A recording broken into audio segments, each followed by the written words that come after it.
الأرحام إن الله كان عليكم رقيبا يا أيها الذين آمنوا اتقوا الله وقولوا قولا سديدا يصلح لكم أعمالكم ويغفر لكم ذنوبكم ومن يطع الله ورسوله فقد فاز فوزا عظيما. أما بعد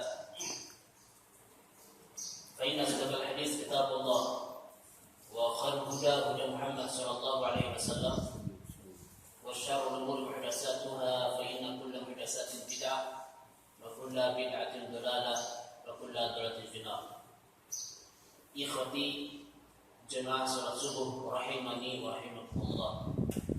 Senantiasa kita memuji Allah Subhanahu wa taala atas karunia Allah yang begitu besar, yang mana hingga hari ini kita masih berada di atas iman, ketaatan dan amal soleh. Ini merupakan sebaik-baik nikmat yang Allah Subhanahu wa taala karuniakan kepada kita semua. Dan kita mohon kepada Allah Subhanahu wa taala agar ketika Allah memuji kita semua, Allah puji tidak sampai memudaratkan agama kita semua. Ketika Allah memberikan musibah, kita berharap agar musibah yang menimpa kita tidak membahayakan agama kita. Cukuplah musibah, ujian yang menimpa kita adalah ujian yang sifatnya dunia saja. Maka karenanya Nabi SAW berdoa memohon kepada Allah Subhanahu wa taala, Allahumma la taj'al musibatana fi dinina. Ya Allah, janganlah Engkau menimpakan musibah pada agama kami. Tidak ada musibah yang paling besar dan paling berbahaya kecuali apabila musibah itu menimpa agama seseorang. Lalainya seseorang dari berzikir kepada Allah, jauhnya seorang hamba dari ketaatan kepada Allah, malasnya ia dalam menjalankan perintah Allah Subhanahu wa taala, atau dia tidak istiqamah lagi. Ini merupakan musibah yang menimpa agama seseorang. Dan kita berdoa agar kita dijauhkan daripada musibah ini. Ikhwati dirahmati Allah Subhanahu wa taala, kita lanjutkan kajian kitab Riyadhus Shalihin dan masih pada bab as-sabar. Kami bacakan hadis yang berikutnya, yaitu hadis yang ke-35. An Atha bin Abi Rabah qala, dari Atha bin Abi Rabah. Atha bin Abi Rabah adalah seorang tabi'in dan murid Abdullah bin Abbas radhiyallahu ta'ala anhu. Beliau adalah ulama besar dan murid terbaik daripada Abdullah bin Abbas. Qala li Ibnu Abbas radhiyallahu ta'ala anhuma, telah berkata kepada saya Abdullah bin Abbas radhiyallahu ta'ala anhuma, ala urika imra'atan min ahli jannah, maukah saya tunjukkan seorang wanita penghuni surga? Fakultu, maka aku menjawab, bala, mau.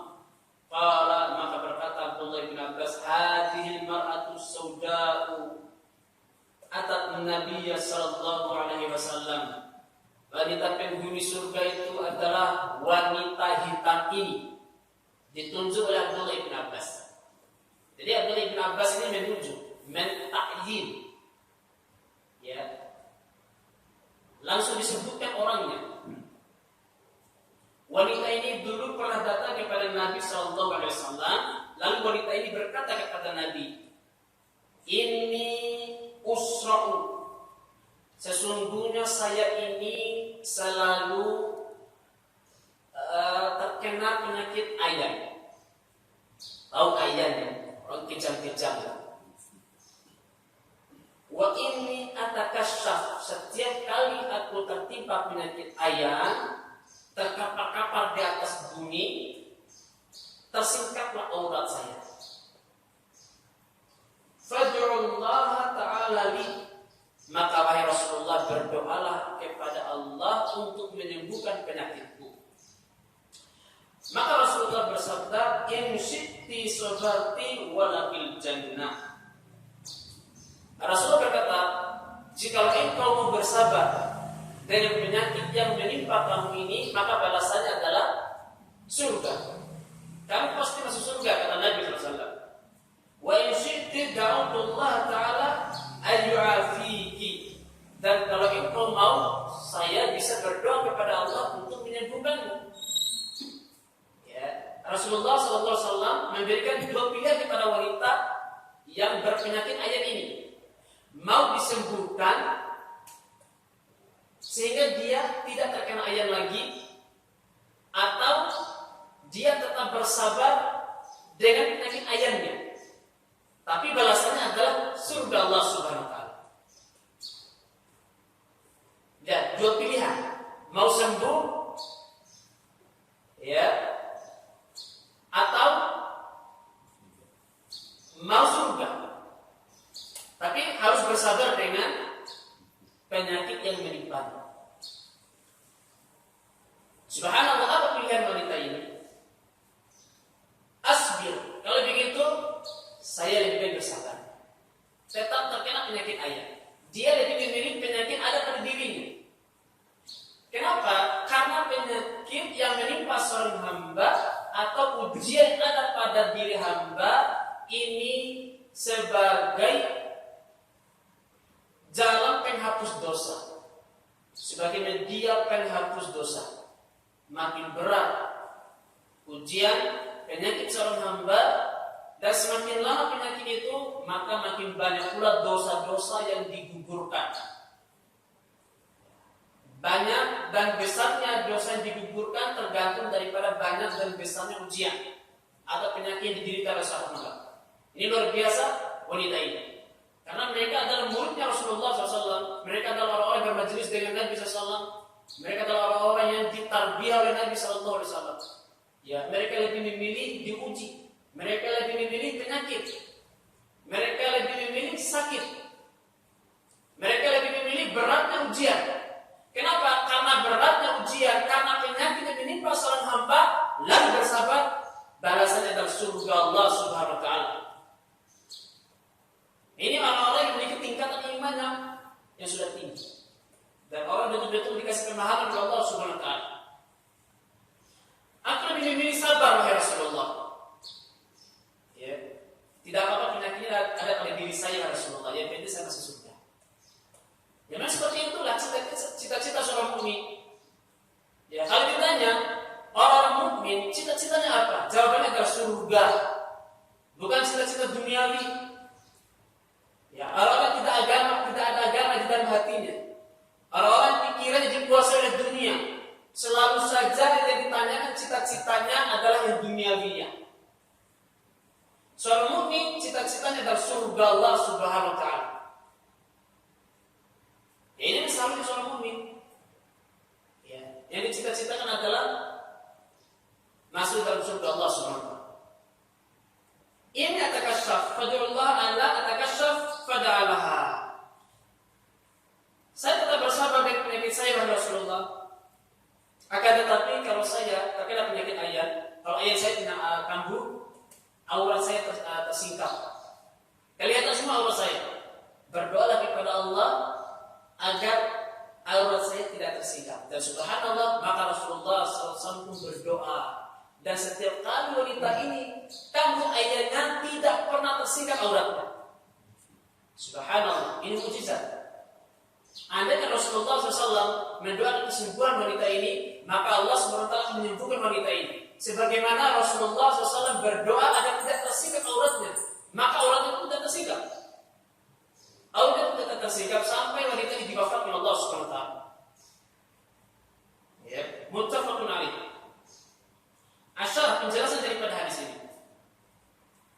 Perkataan Abdullah bin Abbas tadi, ala urika imra'atan min ahli jannah, maka saya tunjukkan kepada engkau seorang wanita penghuni surga.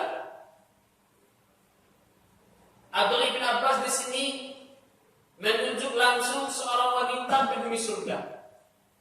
Padahal yang berhak menetapkan, yang berhak menunjuk seseorang itu penghuni surga siapa? Allah dan Rasul. Nah, kenapa Abdullah bin Abbas menuju seorang wanita? Maksudnya wanita ini ada pintu surga. وذلك لأن أهل الجنة ينقسمون إلى قسمين قسم يشهد لهم بالجنة بأوصافهم وقسم يشهد لهم بالجنة بأعيانهم.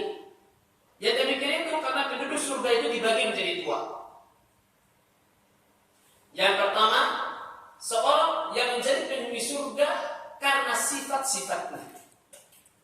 Yang kedua, seorang yang menjadi penghuni surga karena dita'yin langsung, ditunjuk langsung orangnya. Sekali lagi, penghuni surga itu ada dua. Yang pertama, karena sifat-sifatnya. Yang kedua, langsung ditunjuk orangnya. Ada beberapa sifat-sifatnya, yaitu seseorang masuk ke dalam surga Allah Subhanahu wa taala karena dia adalah orang yang bertakwa. Dan Allah Subhanahu wa taala menjanjikan setiap orang-orang yang bertakwa masuk ke dalam surga Allah Subhanahu wa taala. Ini umum, tanpa ditunjuk siapa orangnya. Pokoknya siapa yang bertakwa kepada Allah pasti dia masuk surga.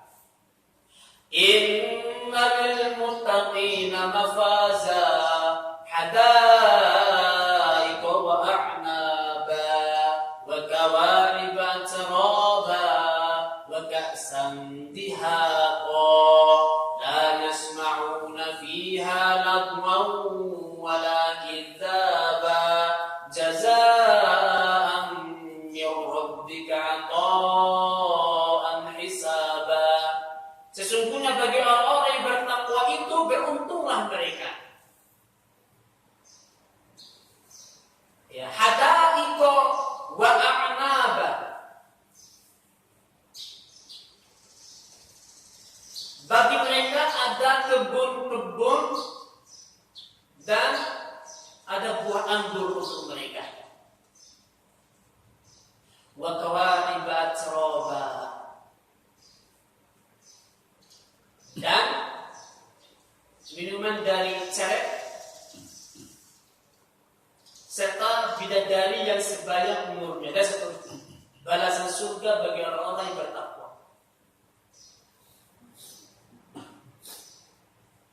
Inna lil muttaqina 'inda rabbihim jannatin na'im. Sesungguhnya bagi orang-orang yang bertakwa kepada Allah, bagi mereka adalah surga yang penuh kenikmatan dan pandai sekali. Ya, ini secara sifat. Orang bertakwa masuk dalam surga Allah SWT tanpa ditunjuk siapa orangnya. Demikian pula di antara sifat penghuni surga disebutkan innal ladzina amanu wa 'amilus shalihati ulaika hum khairul bariyah jazaa'uhum 'inda rabbihim jannatu 'adnin tajri min tahtiha al-anhar khalidina fiha abada. Sesungguhnya orang-orang yang beriman dan orang-orang yang beramal saleh, bagi mereka adalah sebaik-baik manusia, sebaik-baik makhluk. Balasan mereka di sisi Allah adalah surga adnin yang mengalir di bawahnya sungai-sungai, mereka kekal di dalamnya untuk selama-lamanya. Ini secara sifat. Demikian pula secara sifat Nabi SAW mengatakan, la yadkhulun nar man syahidal badar. Tidak akan masuk ke dalam neraka orang-orang yang menyaksikan perang Badar. Ini secara sifat. Maka siapa yang ikut perang Badar pada waktu itu mereka dijamin masuk surga Allah SWT. Kita katakan secara umum orang-orang yang bertakwa kepada Allah, orang-orang yang saleh, orang-orang yang dermakan harta mereka dijamin Allah SWT. Orang-orang yang mati syahid, balasan bagi mereka adalah surga Allah SWT. Nah, bagian pertama ini tidak boleh kita menunjuk setiap orangnya. Oh, ini sebulan ini orang soleh, dia orang bertakwa, pasti dia masuk surga Allah SWT. Orang soleh ini masuk surga, tidak boleh. Nah, ini bab haji. Nabi bersabda, al-hajjul mabrur laisa lahu jazaa'un illa al-jannah. Haji mabrur tidak ada balasan kecuali surga Allah SWT. Ini bab haji wajib masuk surga berdasarkan hadis tadi. Nah, beda. Hadis tadi menyebutkan sifatnya. Bukan menunjuk orangnya. Ada setiap orangnya, kita tidak tahu isi hati orang itu apa. Dan kita tidak tahu bagaimana akhir daripada hayatnya. Ya kan? Jadi kita sebutkan secara umum saja. Bukan dalam sebuah hadis Nabi Rasul bersabda, Inna rajula, Rasul katakan, Inna rajula la ya'malu bi amali min ahli jannah hatta yuqal ana min ahli jannah wa huwa min ahli nar. Ada seorang laki-laki, ia beramal soleh, ia melakukan amalan-amalan menuju surga. Sampai-sampai semua mengatakan pasti dia masuk surga, dituju sama orang. Apa kata Nabi? Wahya min ahli nar. Padahal sebenarnya dia itu penduduk neraka. Wa inna rajulan la ya'malu bi amali min ahli nar hatta yuqal annahu min ahli nar wa huwa min ahli jannah. Ada seorang laki-laki, dia melakukan amalan-amalan penduduk neraka. Dia pelaku maksiat. Sampai-sampai semua manusia mencap wajib laki-laki ini masuk neraka. Saking jahatnya laki-laki ini, saking buruknya laki-laki ini. Sampai-sampai semua manusia menujunya itu penduduk neraka. Apa kata Nabi? Padahal sebenarnya dia itu terpenghuni surga. Nah, kenapa demikian? Yang pertama, bisa jadi orang yang beramal soleh tadi dia bisa jadi ujub sehingga membatalkan amalnya. Dan bisa jadi pelaku maksiat, dia bertobat kepada Allah Subhanahu wa taala. Dia sedih atas maksiat yang dia lakukan. Bukankah Allah Subhanahu wa taala cinta terhadap orang bertobat dan kembali kepadanya? Itu yang pertama. Yang kedua, kita tidak tahu seperti apa akhir daripada hayat seseorang. Karena Nabi SAW mengatakan, Innal a'malu bil khawatim. Sesungguhnya amal itu tergantung daripada akhirnya. Maka kita tidak boleh menunjuk ya per orang apakah dia itu selamat atau tidak. Ini ustaz ini masya Allah, ini ustaz yang soleh. Laki-laki ini selalu ke masjid, ini laki-laki penghuni surga. Tidak boleh. Kita sebutnya secara umum saja. Orang yang bertakwa itu masuk surga. Orang yang beramal soleh itu ganjarannya adalah surga Allah SWT. Secara umum saja, tanpa kita harus mentayin orangnya. Nah, ini penghuni surga secara sifat. Kemudian yang kedua, kismul akhar masyhadu bi ainihi wa huwa alladhi syahida lahu an-nabi sallallahu alaihi wasallam bi annahu fil jannah. Bagian kedua adalah penghuni surga secara al-ain, secara ta'yin yang ditunjuk langsung oleh Nabi sallallahu alaihi wasallam. Mereka itu ada al-mubasysyirina bil jannah. 10 orang yang dijamin masuk surga itu ditunjuk langsung oleh Nabi SAW dan sahabat-sahabat lain. Abu Bakar fil jannah, Umar fil jannah, Utsman fil jannah, Ali fil jannah, Abdurrahman bin Auf fil jannah, ya Ubaidah bin Amir fil Jarrah fil jannah, Zubair bin Awwam fil jannah, Talha bin Ubaidillah fil jannah. 10 orang sahabat ini disebut langsung oleh Nabi SAW. Mereka adalah penghuni surga Allah SWT. Demikian pula nama-nama sahabat yang lainnya, Sabit bin Qais ibnu Syamash juga ditayyin oleh Nabi SAW penghuni surga. Demikian juga Sa'ad bin Mu'ad radhiyallahu anhu. Demikian pula Abdullah bin Salam. Demikian pula Bilal bin Rabah. Apa dikatakan Nabi SAW tentang Bilal bin Rabah?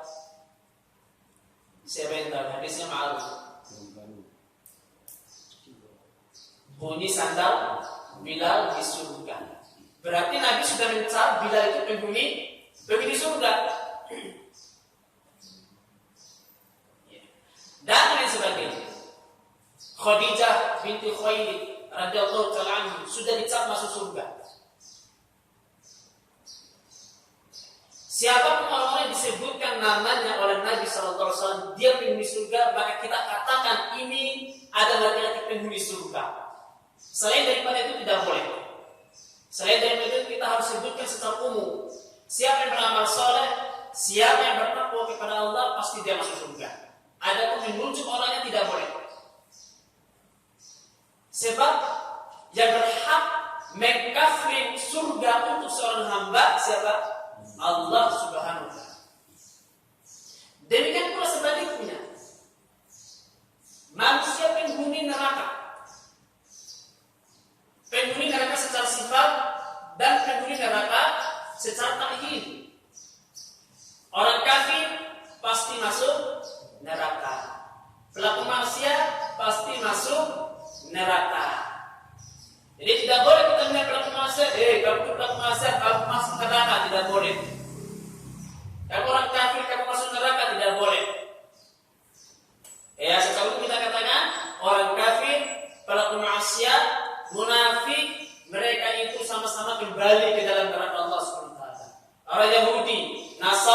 musyrik, semua mereka kembali ke neraka Allah Subhanahu wa taala.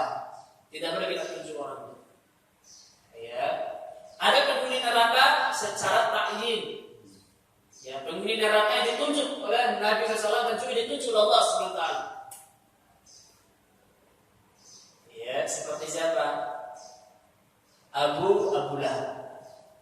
Ini sudah ditunjuk oleh Allah Subhanahu wa taala. Ya, jadi kita katakan kullu bid'atin dhalalah wa kullu dhalalatin finnar.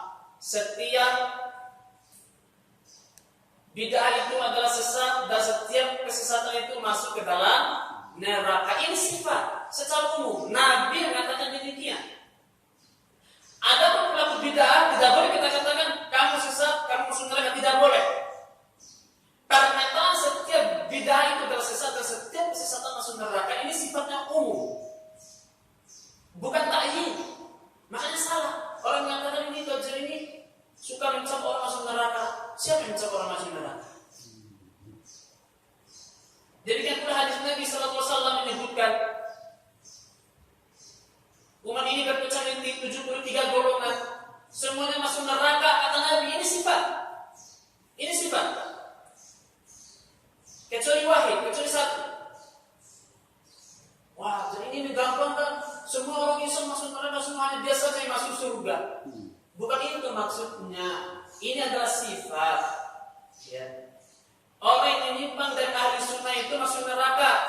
Orang yang mengikuti ahli sunnah itu masuk surga. Tanpa kita harus menunjuk orangnya.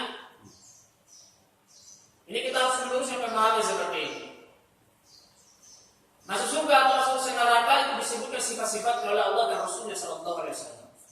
Demikian pula masuk neraka dan masuk surga, ya, juga disebutkan orang-orangnya tanpa kita harus menunjuk orangnya. Ya. Wallahu ta'ala alam. Ada wanita ini yang terkena penyakit ayam tadi. Dia masuk surga di ta'yin. Ya, karena Nabi SAW berikan pilihan kepada dia. Kalau kamu sabar, kamu pasti masuk surga. Atau kamu sembuh dari penyakitmu, tapi saya tidak berikan jaminan. Ya. Maka jawaban wanita ini, ya saya bersabar. Artinya dia lebih memilih surga. Berarti dia sudah dikafir surga untuknya.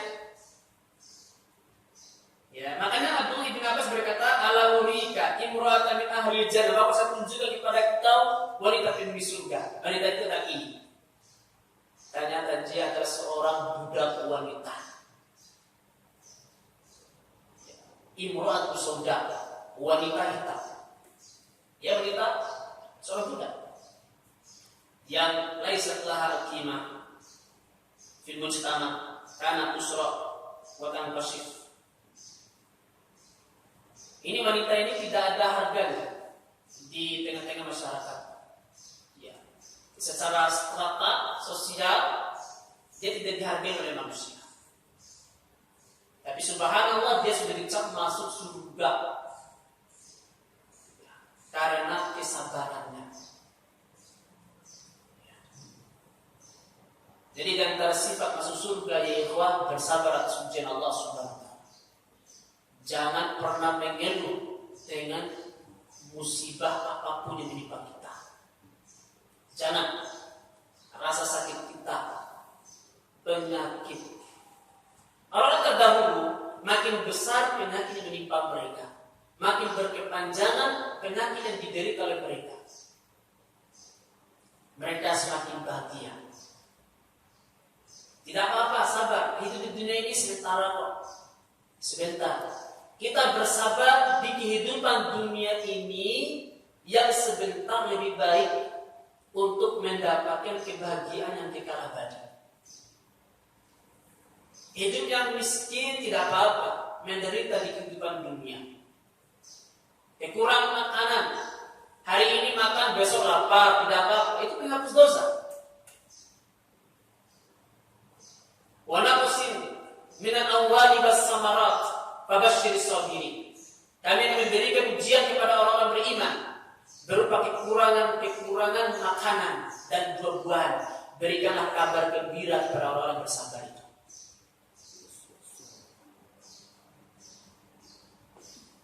Jadi di antara sifat penghuni surga adalah bersabar. Jatuhnya kita dari kendaraan penghapus dosa. Mau terhapus dosa banyak apa sedikit tergantung daripada jenis musibah yang menimpa kita. Dinginnya cuaca penghapus dosa. Panasnya udara juga penghapus dosa. Digigit sama nyamuk juga penghapus dosa. Lelahnya seorang hamba, capeknya seorang hamba juga penghapus dosa. Makanya Rasulullah SAW menggeleng-gelengkan kepala luar biasa ya. Ini khusus itu orang beriman. Ajaban li amri mukmin. Luar biasa urusan orang beriman ini. Kullu amri khair. Segala urusannya itu adalah baik. In asabathu sarra sabar fakana khairul lahu. Wa in asabathu sarra syakar fakana khairul lahu. Wa in asabathu darra sabar fakana khairul lahu. Apabila ia ditimpa oleh kebaikan, lalu ia bersyukur, ini adalah baik baginya. Sebaliknya bila dia ditimpa oleh keburukan, ia bersabar, tetap saja itu adalah kebaikan untuknya. Luar biasa orang beriman ini. Di dunia ini segala keadaan kita baik. Baiknya kenapa? Baiknya kita mau bersabar ketika kita ditimpa oleh ujian, dan itu menjadi sebab terhapusnya dosa dan masuk surga. Nah Ustaz, kalau saya diberi kemudahan, tidak pernah diuji sama Allah, tidak pernah ada penyakit ya Ustaz, bahkan saya hidupnya mewah, enak terus, berarti Anda harus bersyukur. Bersyukur juga pasti masuk surga. Jadi dua keadaan yang didapat oleh orang mukmin ini pasti dia masuk surga. Tetapi dia harus memiliki dua keadaan pula. Syukur dan sabar. Syukur sabar, syukur sabar, pasti dia masuk surga. Kaya masuk surga, miskin juga masuk surga. Dengan catatan mau syukur atau tidak, mau sabar atau tidak. Allah Subhanahu wa taala membuat kehidupan kita ini untuk memuji kita, ya ikhwan. Allazi khalaqal mauta wal hayata liyabluwakum ayyukum ahsanu amala. Dia Allah telah menciptakan mati dan juga menciptakan hidup. Tujuan itu apa? Untuk menguji kalian siapa yang paling baik amalnya. Hidup kita itu ada ujian. Mau kaya, mau miskin, mau sehat, mau penyakitan, mau dijauhkan dari musibah, mau selalu terkena musibah, semuanya itu ujian dari Allah Subhanahu wa taala. Tujuan itu apa? Tujuan Allah ingin melihat dua, syukur dan sabar. Dia mau syukur apa tidak? Dia mau sabar apa tidak?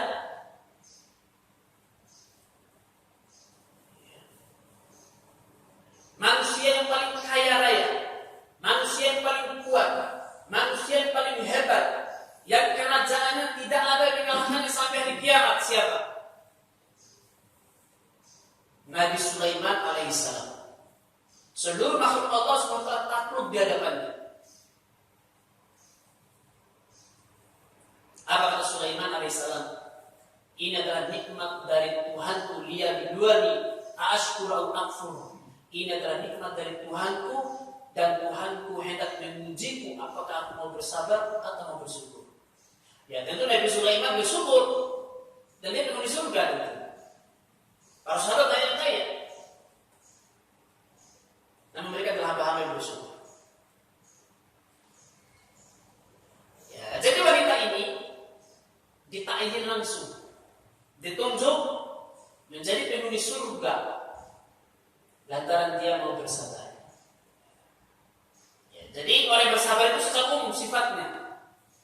Adapun wanita ini ditunjuk langsung, makanya dikatakan wanita ini dapat penghuni surga.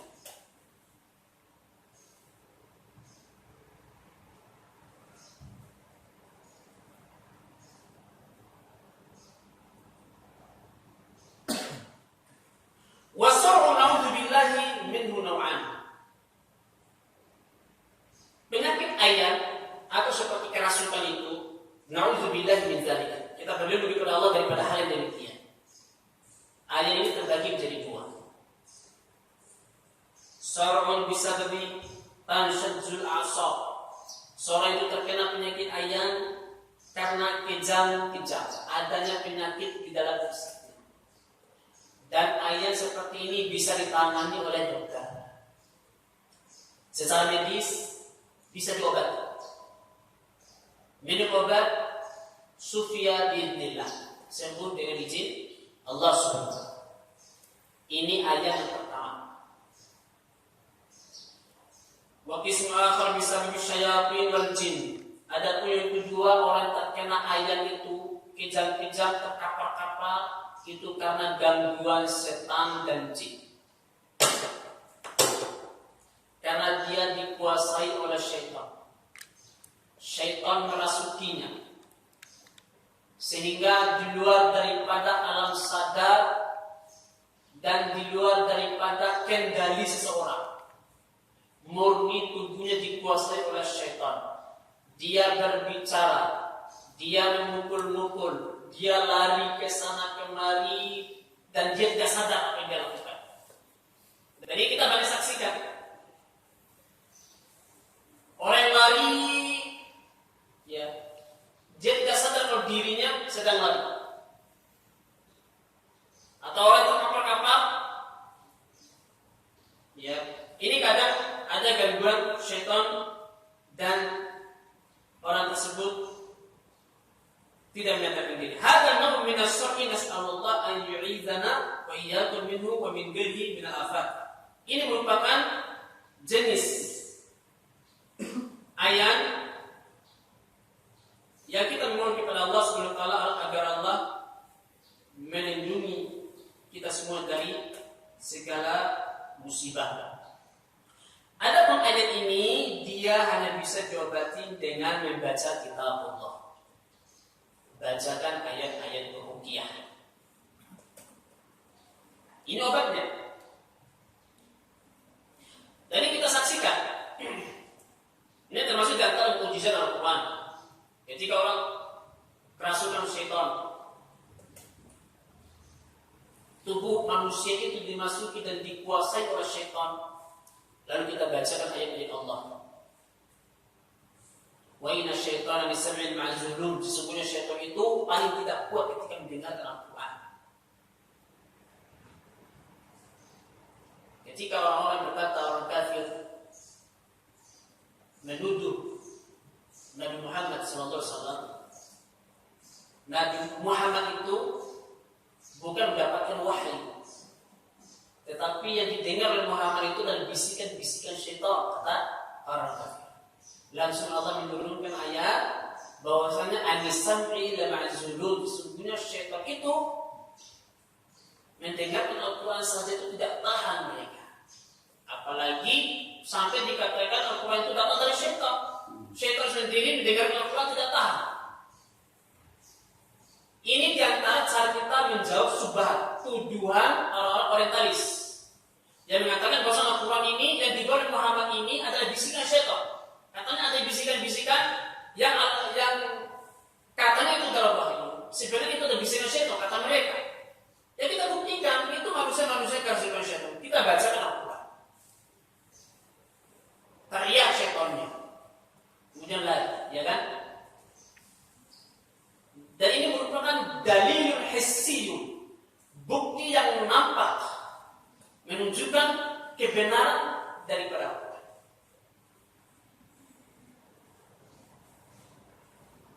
Coba orang kerasukan syaitan, dibacakan kitab Injil. Kitab Injil berbahasa Inggris.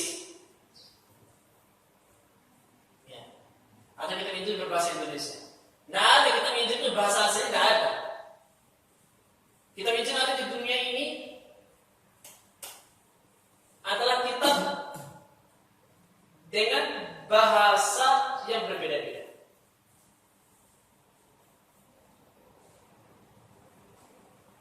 Artinya apa? Bahasanya saja sudah bahasa buatan manusia. Dia seperti Al-Quran bahasa dari Allah SWT. Nah ini untuk mengetes kitab itu dari Allah atau bukan? Bacakan kitab itu di hadapan orang yang kerasukan setan.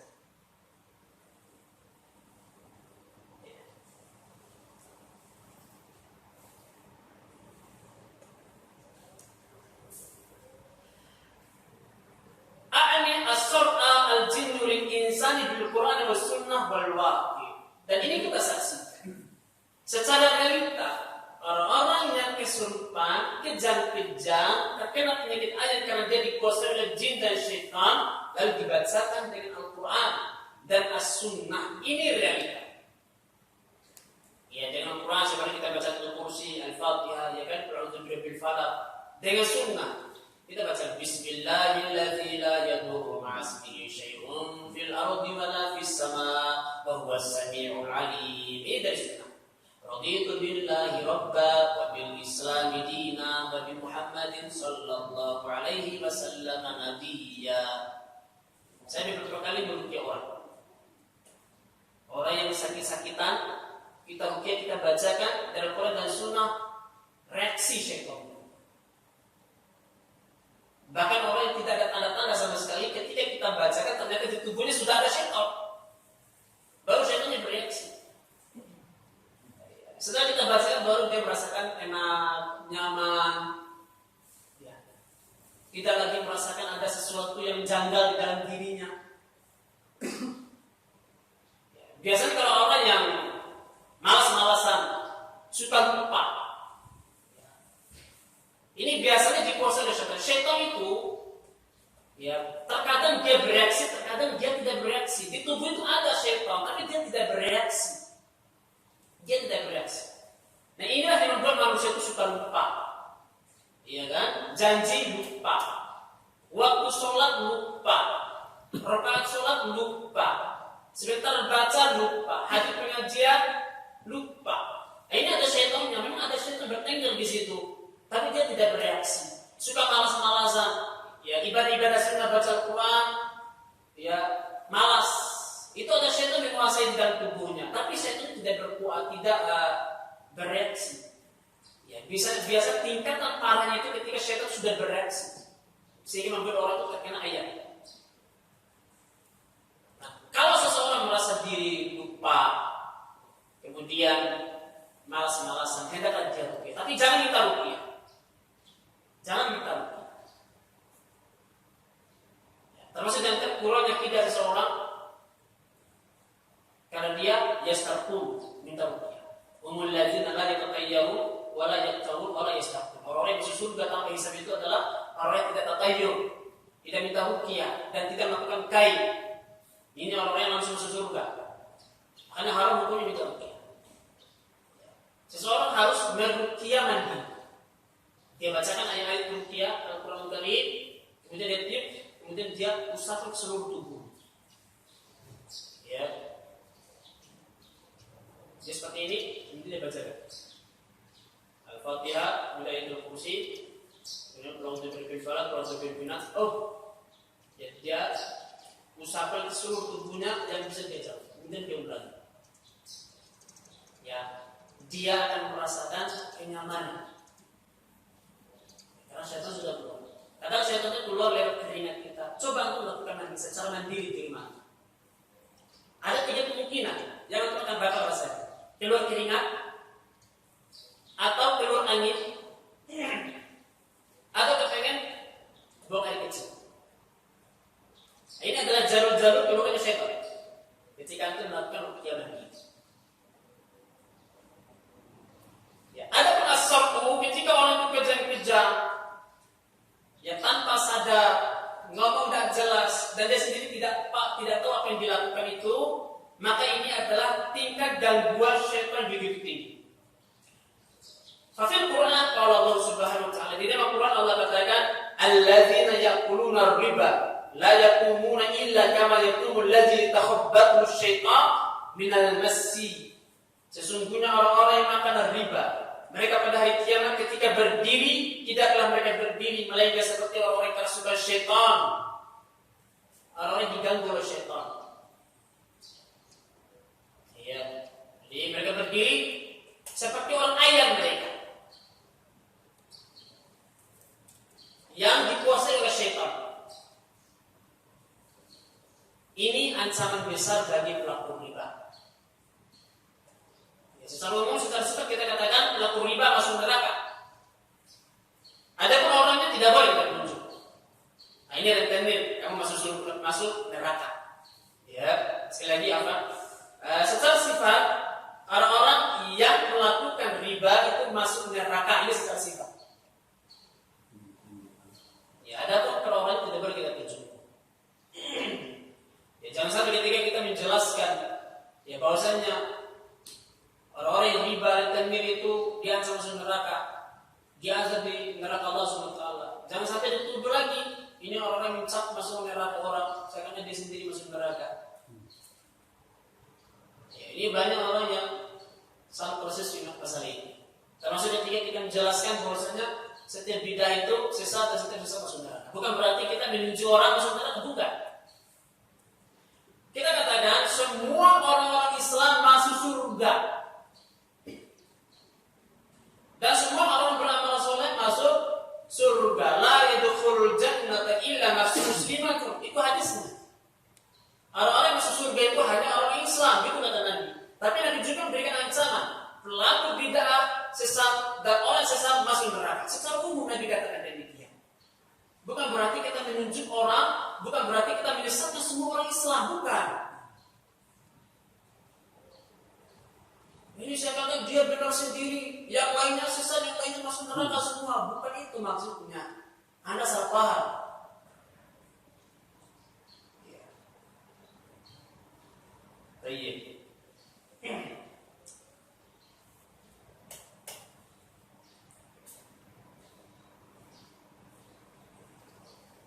Hada naw min as-sab'i lahu 'ilat yadfa'uhu wa 'ilatu yarfa'uhu. Jenis kesurupan atau jenis ayat itu dia memiliki obat. Ada obat untuk menolak, ada obat untuk menghilangkan.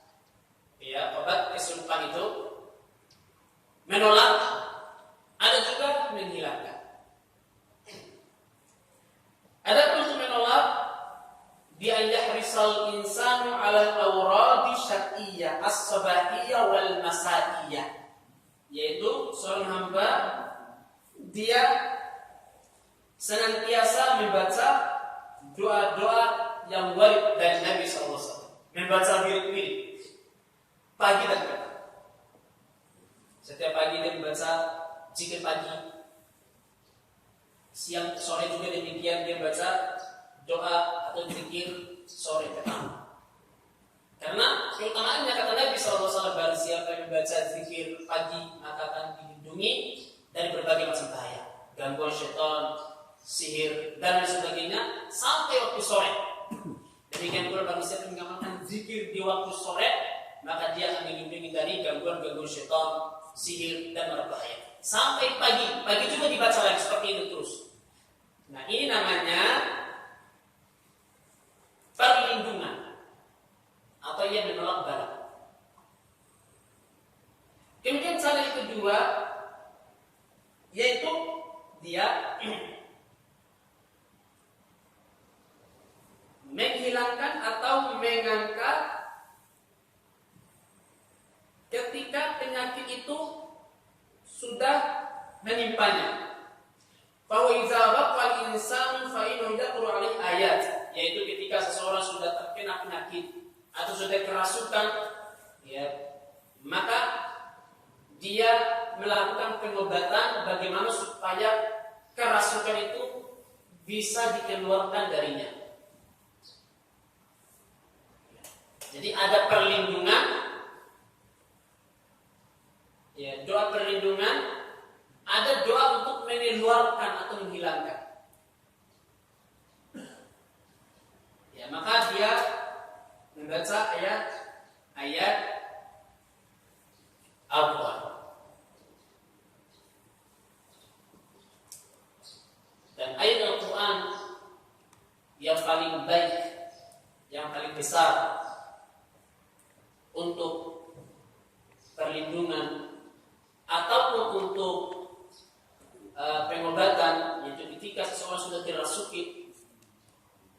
surah Al-Fatihah. Baca surah Al-Fatihah. Dan Al-Fatihah ini diantara namanya adalah Ruqyah. Ini nama daripada surah Al-Fatihah. Karena Al-Fatihah itu bisa menyembuhkan dengan izin Allah SWT. Bahkan nama lain daripada Al-Fatihah adalah Asy-Syifa, obat. Ibn Ayatul Kursi. Kemudian perbanyak dibaca Qul a'udzu birabbil falaq, Qul a'udzu birabbin nas, sama Qul huwallah. 3 Qul. Atau Qul a'udzu birabbil falaq dan Qul a'udzu birabbin nas. Kata Aisyah, dulu Rasulullah SAW melakukan pengobatan dengan ayat-ayat Al-Quran. Semua Al-Quran itu adalah obat. Tapi ada ayat-ayat tertentu yang mujarab sekali. Nah, ketika turun Qul a'udzu birabbil falaq, Qul a'udzu birabbin nas, maka Rasulullah SAW selalu membaca 2 surah ini untuk perlindungan maupun pengobatan. Jadi jenis pengobatan terhadap penyakit itu ada 2. Yang pertama perlindungan dan pengobatan itu sendiri, yaitu untuk menghilangkan jika sudah tertimpa penyakit.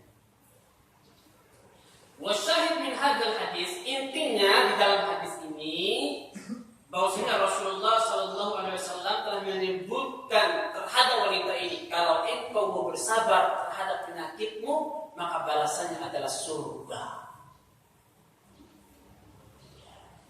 Alangkah bahagianya, alangkah nikmatnya, kabar gembira bagi orang-orang yang berpenyakit, bagi orang-orang yang selalu tertimpa rasa lelah dan letih dalam hidupnya, yang hidupnya selalu bersama penyakit.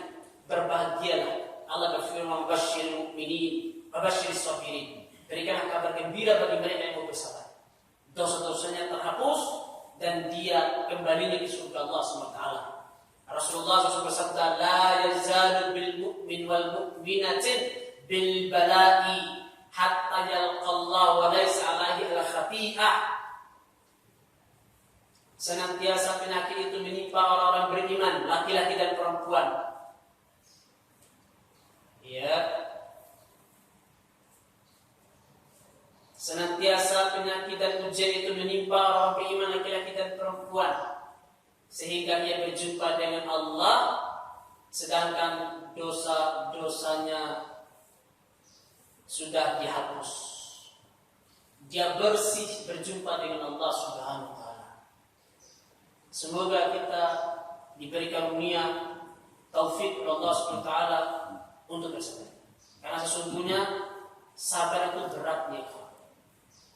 Sabar itu berat. Tidak semua orang yang mampu menahan kesabaran ini.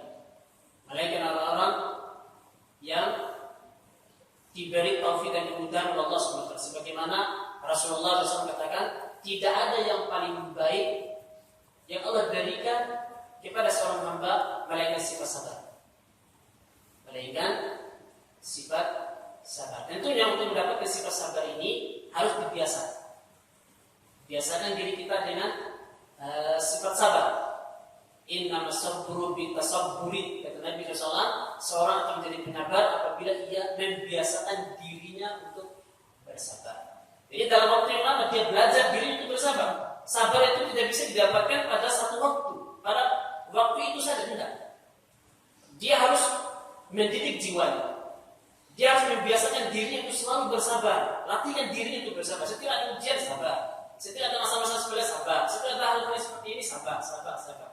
Lama-lama dia menjadi orang yang bersabar. Ya, wallahu taala a'lam. Qul hadza astaghfirullah li wa lakum innahu huwal ghafurur rahim.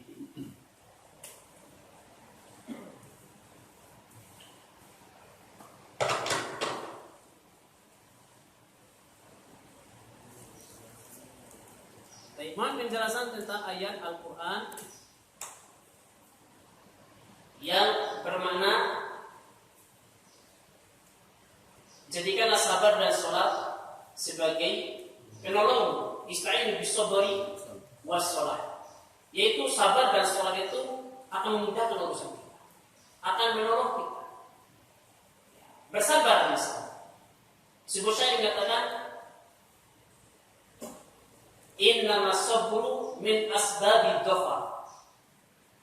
Sesungguhnya bersabar itu di antara sebab kemenangan.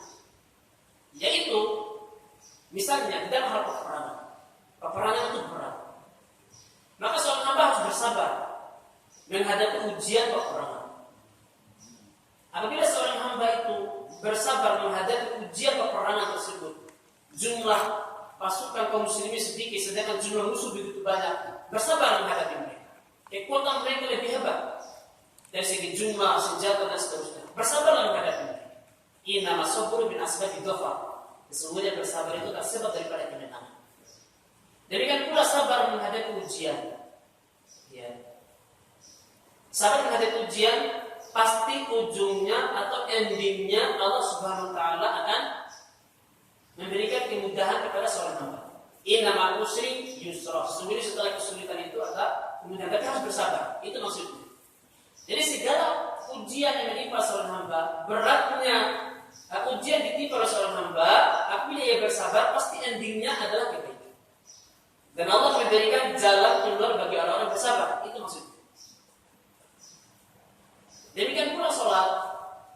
Ketika ada kesulitan kita sholat, ya, dengan melakukan ibadah sholat itu Allah SWT memberikan jalan keluar untuk seorang hamba. Berkaitan dengan sholatul hajah ini dikhilafkan para ulama.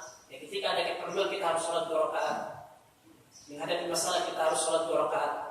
Ini dikhilafkan oleh para ulama. Ya. Al-Imam Abdullah bin Mubarak mengatakan tidak ada asalnya, tapi sebagian ulama mengatakan boleh. Adanya sholat hajat. Ketika kita ingin berdagang supaya Allah mudahkan urusan kita, maka sholat 2 rakaat. Ini dikhilafkan oleh para ulama. Al-Qulihal, orang yang melakukan sholat, Allah memudahkan segala urusannya. Demikian pula bersabar. Bersabar ketika kita menuntut ilmu. Ya, berat menuntut ilmu, beratnya hafalan sabar. Dan terus dia menuntut ilmu. Pasti Allah SWT akan memudahkan urusannya. Bersabar ketika mencari nafkah. Ya. Berulang kali dia berusaha tapi tetap saja tidak ada rezeki. Sabar. Sabar untuk bangun tulang. Pasti Allah SWT kasih jalan. Betapa banyak manusia ketika mencari nafkah, dia berputus asa, dia tidak bersabar. Nah, orang seperti ini, ya, dia tidak akan mendapatkan rezeki dari Allah SWT. Jadi setiap kesabaran endingnya adalah kemudahan. Innama usri yusra. Setelah kesulitan itu akan ada kemudahan. Syekhul Islam Ibnu Taimiyah mengatakan bahwasanya innama sabru kadawa'in. Sesungguhnya sabar itu seperti obat. Dia sangatlah pahit, akan tetapi hasilnya natijatuhu hulhun kal asal. Ya, hasilnya adalah manis bagikan madu. Ya, sabar itu maksudnya ini, ya, ista'inu bisabri wassalah. Wallahu ta'ala a'lam. Ustaz mau bertanya di luar daripada tema. Saya punya utang sama seseorang, saya saat ini berniat mau dibayarnya, tapi orang tersebut susah dicari dan sampai saat ini belum bertemu juga. Lalu bolehkah saya infakkan ke masjid dan niat pahalanya ditunjukkan ke orang tersebut? Mohon penjelasannya. Baik. Yang pertama, utang harus dibayar. Cari orangnya sampai dapat. Ya, libatkan semua yang bisa, ya, sampai kepada orang yang punya uang tersebut. Entah lewat teman-teman yang lain, cari korban. Lewat Facebook, ya, lewat WhatsApp, cari sampai dapat. Nah, ada pun yang mengatakan kita infakkan dengan niat untuk orang tersebut. Yang pertama, tidak ada dalil yang mengatakan demikian. Sekali lagi, ada pendapat ulama yang mengatakan dia harus dikatakan atas nama orang tersebut. Ya, dibantah para ulama, mana dalilnya? Ya, ini hanyalah inisiatif para ulama saja. Tapi secara asal tidak ada dalil yang mengatakan demikian. Ya. Itu yang pertama. Yang kedua, nanti pada hari kiamat urusannya dikembalikan kepada orang yang punya utang. Apakah orang yang punya utang itu dia mau nggak merela hartanya disedekahkan, atau dia mau pahala dari pemilik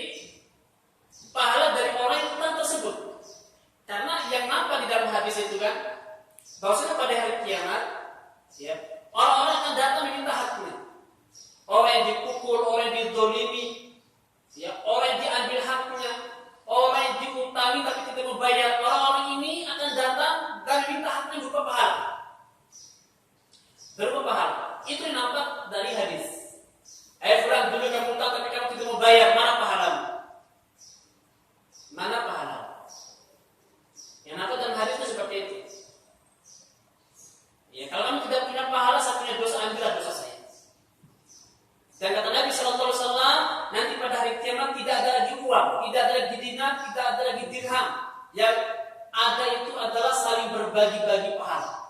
Dan orang sangat butuh terhadap pahala pada waktu itu. Ya, jadi orang ini yang pertama, dia harus cari pemilik uang itu sampai dapat sebisa dia lakukan. Fattaqullaha mastata'tum, bertakwalah kepada Allah semampu kalian. Ya. Anda yang tidak mampu juga, ya, semoga Allah SWT mengampuni kita.